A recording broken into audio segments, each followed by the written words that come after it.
আসসালামু আলাইকুম। আপনারা সবাই কেমন আছেন? আমিও ভালো আছি। তো আপনারা কে কী রকম আছেন সেটা আমাকে জানাই দিবেন। তো আমি বেশি একটা বন্ধু ভালো নেই, কারণ আপনারা কমেন্টের মাধ্যমে কোনো কিছু আমাকে বোঝাই দেন না, জানাই দেন না যে ভাই আমি ভালো আছি বা ভিডিওটা কী রকম হয়েছে বা বুঝছেন কি না। সে বিষয়ে ভাই আপনারা কেউ কিচ্ছু বলেন না, তাহলে আমি কিভাবে ভিডিও বানাবো বলেন? আমি তো এটা হাঁকা হাঁকা বানাইতেছি না, আমিও তো পড়াশুনো করছি ভাইয়া। পড়াশুনো করে আমিও তো এইসব ভিডিও বানাইতেছি না, তো বানাইতাম না। আপনাদের জন্য উপস্থাপন করতেছি ভিডিওগুলো বিধায়, কিন্তু আমি শিখছি বিধায় আপনাদেরকে উপস্থাপন করতেছি।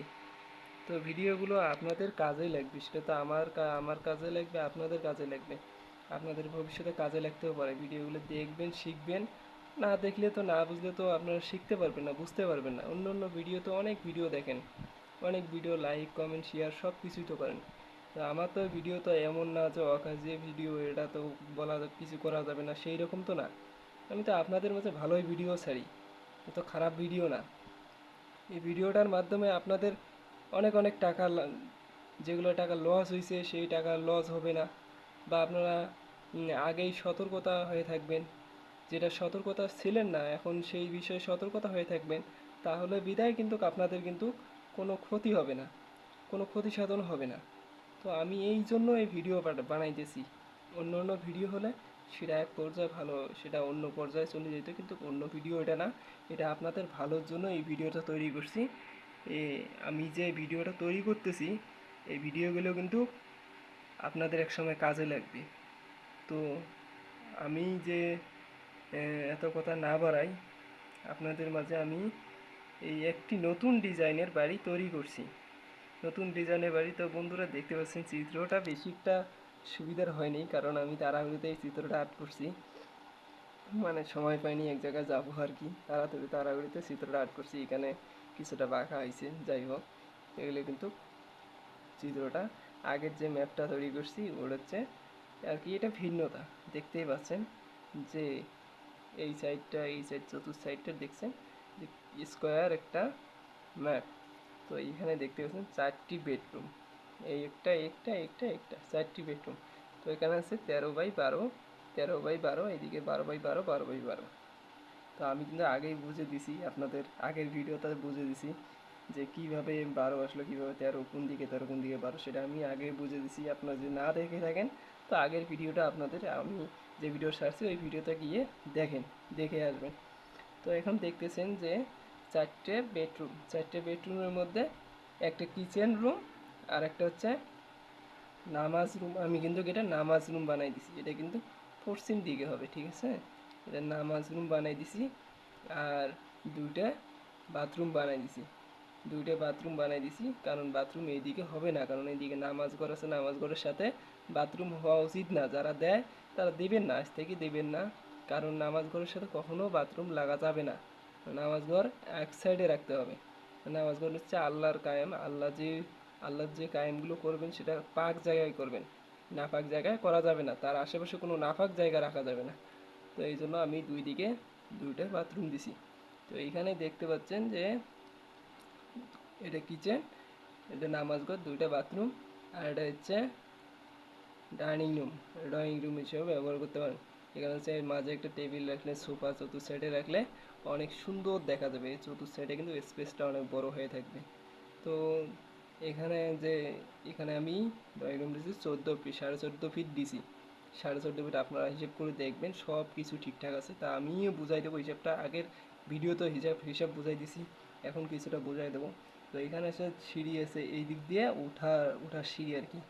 এদিক দিয়ে 3.5 ফিট, আর এই দিক দিয়ে 3.5 ফিট, মোটে 7 ফিট সিঁড়ি। আর মাঝে যে গ্যাপটা, এটা কিন্তু মেন গেটের রাস্তাটা আর কি, মেন গেটের রাস্তাটা এদিকে 3 ফিট বাড়তি থাকবে।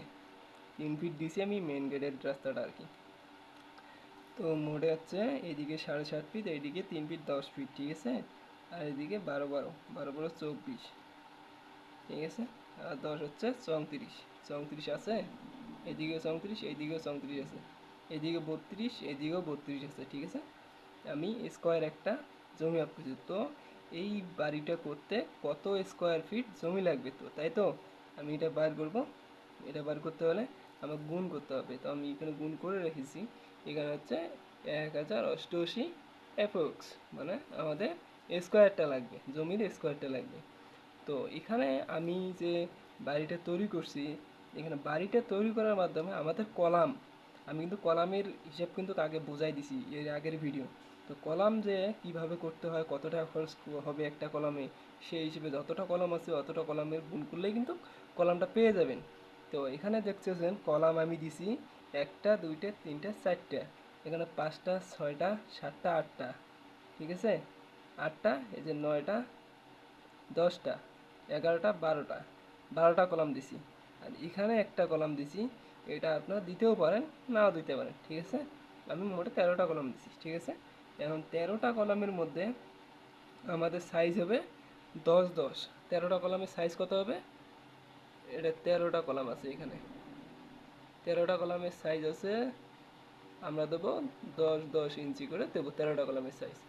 আর 13টা কলামের সাইজ দেবো আমরা 10 10, কিন্তু এই যে এখানে একটা, এখানে একটা, এই দুইটা কলাম আর এটা যদি দেন, এই তিনটা কলামের সাইজ আমার দিতে হবে 12 12 ইঞ্চি করে। কারণ 10 10 ইঞ্চি করে দিতে হলে আমাদের সম্পূর্ণ এই চতুর্থ সাইডে 10 10 দেবো, কারণ চতুর্থ সাইডে কলাম আছে, কিন্তু মাঝে যে আমার যে ভরটা থাকবে, মাঝে তো ফাঁকা থাকবে। তো মাঝে যদি আমরা তিনটা কলামে 10 10 দিই, তাহলে কিন্তু ওই ছাদে কিন্তু রিক্স হয়, কারণ ওর উপরে যে ছাদগুলো হবে, 2 3 তলা ছাদ হবে আরও, তো এটা কিন্তু পরবর্তীতে সমস্যা হতে পারে। তার জন্য আমি এখানে দিছি 12 12 দিছি, কারণ 12 12 দিলে বিল্ডিংয়ের মজবুততা বাড়বে, শক্ততা বাড়বে, তো এখানে কোনো ক্ষতি হবে না। তো আমি তিনটা কলাম, আপনারা চাইলে দুইটা কলাম দিতে পারেন, তিনটা কলামের মাপ আমি দিছি 12 12 12 12, ঠিক আছে। আর এই কলাম এই তিনটাই আর কি কলামের সাইজ দিছি আর কি, টোটাল কলাম।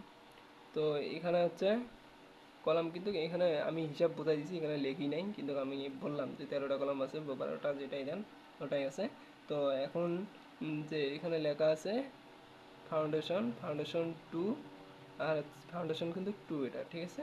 এখন কমপ্লিট করতে হবে আমার একতলা, ঠিক আছে, কমপ্লিটে আমার একতলা কমপ্লিট করতে হবে।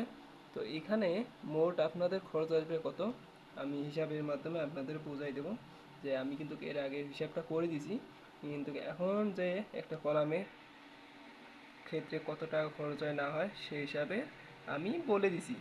তো এখানে দেখতে পাচ্ছেন যে আমাদের একতলা ফাউন্ডেশন করতে কত টাকা খরচ পড়বে। তো এখানে মিনিমাম আপনাদের 18 থেকে 19 লাখ টাকার মধ্যে খরচ হয়ে যাবে, ঠিক আছে। খরচ 18 থেকে 19 লাখ টাকার মধ্যে আপনাদের খরচ হয়ে যাবে। এটা কিন্তু যে বিল্ডিংয়ের ম্যাপটা দেখাইছি, এটা কিন্তু এই টাকার ভিতরে কিন্তু আপনাদের খরচটা হয়ে যাবে। তো এখানে যদি আপনারা যদি দুইতলা, দ্বিতীয় তলায় যদি ফাউন্ডেশনটা কমপ্লিট করতে চান, এখানে কিন্তু আরও 7 থেকে 8 লাখ টাকা যোগ করতে হবে। এই 7 থেকে 8 লাখ টাকা ম্যানেজ যোগ করলেই আপনারা দ্বিতীয় যে এখানে লিখে দিয়েছি 7 থেকে 8 লাখ টাকার মধ্যে যোগ করলে আপনারা দ্বিতীয় তলার ফাউন্ডেশনটা কমপ্লিট করতে পারবেন। তবেই কিন্তু এই ম্যাপটা, কিন্তু আপনারা কিন্তু একটা জিনিস লক্ষ্য করেন, যে এই ডিজাইনটা কিন্তু কোনো বাড়িতে কিন্তু নেই, এটা কিন্তু নতুন ডিজাইন একটা, এই ডিজাইনটা দেখতেইছেন যে এটা কিন্তু নতুন একটা ডিজাইন, ঠিক আছে। এই আপনারা এই সাইডটা দিবেন কিন্তু 12, এই সাইডে ফির 12 দিবেন না, এই সাইডে 12 হবে না, এই সাইডে কম হবে, এই সাইড হবে 9 হবে, 8 হবে, আপনার যেটা ভালো মনে হয়, যে যেই রকম স্কোয়ার দিবেন, 8 দিতে পারেন, 8 ফুট দিতে পারেন, 9 ফুট দিতে পারেন, 10 ফুটও দিতে পারেন। তো যেই রকম আপনাদের এখানে যতটা গ্যাপ হবে অতটা দিবেন, কিন্তু এই স্কোয়ারটা কিন্তু অনেক সুন্দর একটা স্কোয়ার হবে, স্কোয়ারটা ডাইনিং রুমটা অনেক সুন্দর একটা স্কোয়ার হবে। তো ভিডিওটা দেখতেছেন, আমি এরপর যে ভিডিও হবে সেই ভিডিওর জালেনার মাপগুলো আপনাদেরকে বোঝাই দেবো। তো ভিডিওটা লং না করি, কারণ লং করলে অনেক সময় হয়, আপনারা দেখতেই বিরক্ত মনে হবেন, এই জন্য আমি ভিডিওটা লং করতেছি না, জালেনার মাপটা আমি পরবর্তীতে বোঝাই দেবো। কিন্তু এখানে দেখতে পাচ্ছেন দরজার মাপ কিন্তু 3 ফিট 4 ইঞ্চি দিবেন, দরজার মাপ 3 ফিট 4 ইঞ্চি দিবেন, এর বেশি দিবেন না। আর জালেনাগুলো বড় করে দিবেন, জালেনার যে স্কোয়ারগুলো দিছি এগুলো দিয়ে কিন্তু সুন্দর কিন্তু আলো বাতাস প্রবেশ করবে, রাত দিনের বেলায় কোনো অসুবিধা হবে না, ঠিক আছে বন্ধুরা। তো আপনারা ভালো থাকেন, আল্লাহ হাফিজ বন্ধুরা, আমার জন্য দোয়া করবেন, আমি যেন পড়াশোনাটা সম্পূর্ণভাবে কমপ্লিট করতে পারি, কাজও শিখতে পারি, কাজগুলো যেন শিখতে পারি, আপনাদের মাঝে উপস্থাপন করতে পারি। আমার পড়াশোনায় বেশি দিন আর সময় লাগবে না, অল্প কিছুদিনের মধ্যে শেষ হয়ে যাবে। তো আমি কিন্তু একজন সিভিল ইঞ্জিনিয়ার। তো বন্ধুরা, ঠিক আছে, ভালো থাকেন, আল্লাহ হাফেজ। দোয়া করবেন সবাই, সবাই লাইক কমেন্ট শেয়ার করবেন।